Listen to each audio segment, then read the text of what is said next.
Well, hello everybody, it's Deacon Dave here from Be Good, My Nice Thank God. Just want to remind you we're starting up a new video, so go ahead, please hit the subscribe button down here, hit the like button over here, just sit there and share it with all your friends. We're starting in a little bit, we're going to be talking all about man, so here comes the intro.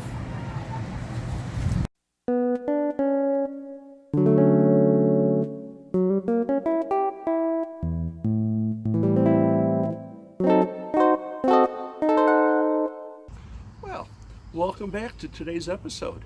It's all about you and me and everyone else as well.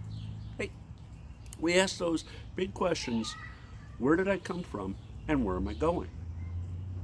Now we have to ask a much more difficult question: who am I? This is a question we all really should be asking ourselves.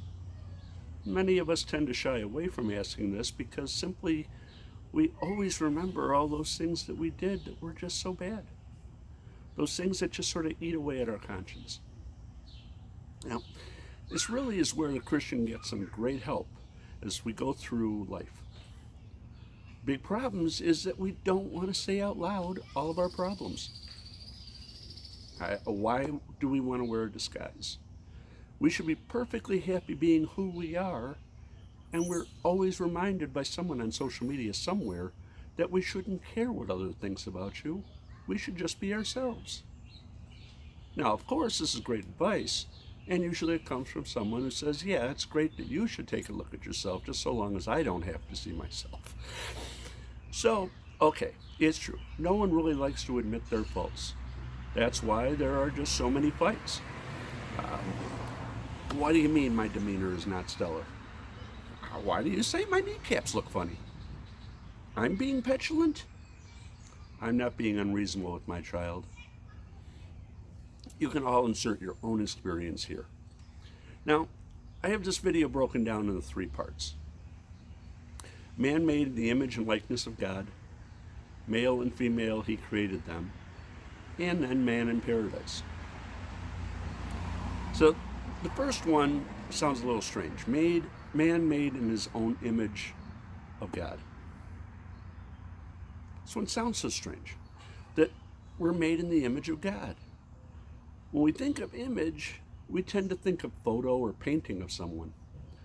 This might be because in the Latin translation of the text in Genesis, the word used is imagum. But is this an accurate way of looking at this text? It sort of begs the question, how can we be an image of something in which we have no knowledge of what he looks like? On top of which, we're all made in this image, and very few of us look alike. I mean, for the most part, we have the same visible body parts, but not everyone has arms or legs. So logic tells us it cannot be a physical thing. Now, God is pure spirit, so looks just don't make a whole lot of sense. So what does it mean to be made in the image of God?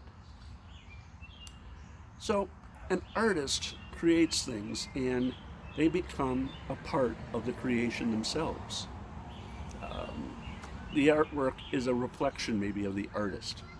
It's not a true resemblance of like Monet. He certainly doesn't look like pixels on a canvas. But when we see his paintings or one like it, we certainly recognize them. So it would be safe to say that everything which is made by God as creator is a reflection of him. We did not just pop up on this third rock from the sun. We were put here for a specific purpose. And that brings with it a worth, so to speak. Not a monetary worth, but our lives have worth. We are made with dignity. Okay, now what does that mean? So the first thing that we have been taught about dignity in school is the quality or state of deserving respect or honor. And if I go into my old Funk and Wagnalls, and if you're old enough to recognize that reference, very nice, nicely done. But we look at the second definition. It just might be a bit closer to helping us. It says inherent nobility or worth. Maybe if we look to God and look at the things from his perspective. Now, to confer dignity is to dignify. I suppose we can think of this more like earning a title or maybe just being given a title or position. But as I looked in my dictionary, and by the way, did you know there was such a thing as a digger wasp? Anyway, I gaze on the second definition, which I think may be closer to what we're talking about here. To raise the status of something unworthy or lowly. So assuming we are a creature of God's, if he raises us up to dignify us, which it seems like he's done, he would have given us dignity. It seems fairly obvious that we have been given a higher place, as description in Genesis spends quite a bit of time talking about human beings' creation. We do seem to be given a special status. And even if evolutionary theory is correct, and we did evolve from God, his original setup, we seem to have evolved with a higher nature. This higher nature seemingly is given by an outside force. And you can sweat your sweet beppy that we don't see too many ducks or spiders doing a YouTube video, which may or may not be dignified, we're not sure. But by either standard or anywhere in between, humanity has been given a certain dignity or an image of God. It is always, when you think of it, it's always amazing when you think about it. God is pure spirit with intellect and will. Animals, insects, etc. have a body with limited intellect and no will.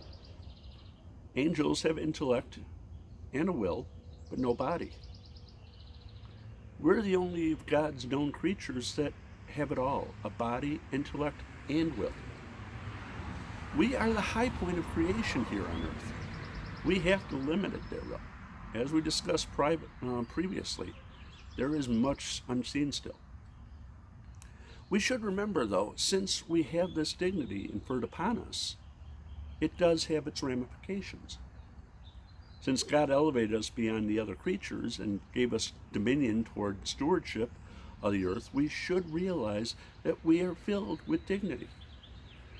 In all of our physical shapes and personalities, all our quirks and subtleties. But this is where but what is this being actually made of? I guess that's the big question. Now, our body and soul are truly one.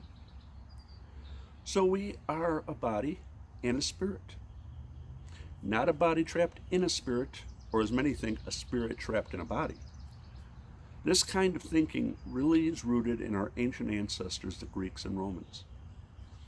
Our good friend Socrates clearly thought that the soul and body were different parts of the body, and that the soul animated the body. The soul was immortal. Much like Socrates, another movie reference, Plato felt that the soul was eternal. Rounding out is Augustine's thought that the body and the soul made up one entity. The soul didn't jump from one body to body. This could be taken from Plato's thought, of course. Much of our dualistic tendencies come from the thoughts of our early philosophers. Out of this came the idea that the body is bad and the spirit is good. Many take Paul's letter to ascribe bad to the body and good to the spirit. Paul's writing is very deep and very spiritual, but he certainly does not believe that the body is bad to be bad. That would be far astray of any Jewish thinking as well. This kind of thinking is more prevalent for some religious traditions, but the body is in itself a good thing. I believe it was the last time we spoke of dualism, and it's kind of either-or type of thinking. There were a number of heresies which reflect this dualistic thinking. Possibly one of the more well-known is Manichaeism. Now, Manichaeism is a theology taught, it's a dualistic view of good and evil. A key belief in Manichaeism is that the powerful, though not omnipotent, God was opposed by the eternal evil power, the devil. Humanity and the rest of the world and the soul are seen as the byproduct of the battle between God's proxy, primal man, and the devil. So again, it's that good and bad duality. Now, without an omnipotent God who loves and cares for us, we can't maintain this belief for long. And unfortunately, I know many religious teachers who teach this. Let us look to the teachings of Tulip, where the T designates the total depravity of mankind. Simply not true. The world, the soul, and the rest of humanity are good. Again, look to those first few lines of Genesis. It is not just paradise which God proclaims as good. For he did not just make the Garden of Eden, he made the entire world.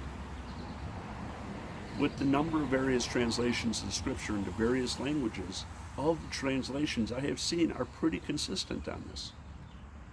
Speaking of translations, did you happen to know the first person was to translate the Bible into a Germanic language? Now, I'm sure the first thing most of you came up with was Martin Luther, and that may very well be true for modern German. But there was an evangelizer to the Goths back in the 3rd century named Ulfilas or Wulfilius. Depends on the source, but it actually comes up with a written language for the Goths and translated the Bible into it. Much like St. Cyril a few years later for the Slavic countries in the 8th century. Sorry, that's something I found interesting to learn about when I was reading the last couple of weeks in this book I've been reading through. So anyway, getting back to my point. The Bible is constantly telling us that while we may be fallen creatures and affected by original sin, we'll get to that next week, we're all good, every part of us. We may do bad things, but we generally recognize that we want to follow God's ways, even if we are sometimes doing things which we don't want to know. We read about this concept in Paul's letter to the Romans, in chapter 7. Now we have to try to escape from this either-or mentality. This seemingly is a Western European thing that's influenced by our early civilizations. But mankind is good in its fullest degrees. Our will must be formed, as well as our bodies must be maintained. But the world is good and gives us everything we need. Our food, our pets, our existence. We may have to do a little bit more work tilling the ground, but the earth is still dominated by mankind. At times, due to our brokenness, we may try to enslave the world to do our beckoning. Not usually a good idea for mankind to try and hurt another of the creatures. Much of this is pointed out quite nicely in Laudato Si by Pope Francis. Now, the politicians and those more interested in politics rather than religion and ethics may try to use this writing to use it for whatever their purpose is. But those things are always tried by all of the church writings. But as we read through the entire encyclical, giving us something very practical, ways of how the balance of subduing the world and stewardship of the world. As we can see it, it's very easy to give up so much of the things that we have been given. Dignity, though we may try to relinquish it at times, it comes back. It's part of our being and it remains with us. Sometimes we got to dust off the stuff that's on top of it, but it's easily enough removed.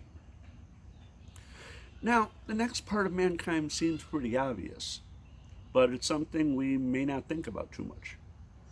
God in his wisdom made us male and female. The combination of the male genius along with the female genius is so very powerful.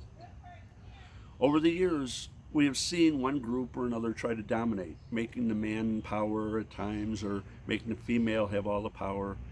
As of late, this latest wrinkle is to an old problem is the political now are trying to make it androgynous or non-gender. What could be more foolish? It is this fighting over who is more powerful that is foolish, not the fact that we are male or female. And what's even more foolish to think is that God made a mistake. So the idea of male and female is nothing new. Obviously, all the animals and all the early earthly creatures were made this way. But as we look through the creation accounts, the joy that is expressed when our first mother was introduced to our first father. Bone of my bone, flesh of my flesh. These were not the words of dominance or superiority, but simply amazement and joy. Adam, which means, well, man, recognizes something of an equal, something who a relationship can form. And look at the buildup. They were both created or willed into existence by God. Then, by the very nature of being created, gave them equal dignity as they were made in the image of God. So again, we must go back to that image issue. God is not male or female, tall or short, rich or poor. He's pure spirit of good.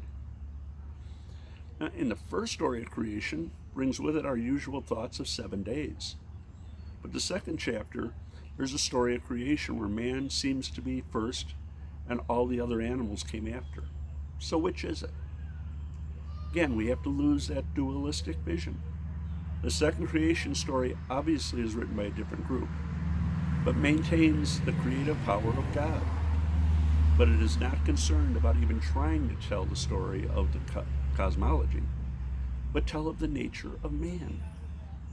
Everything is made in good order, yet man does not have an adequate helper.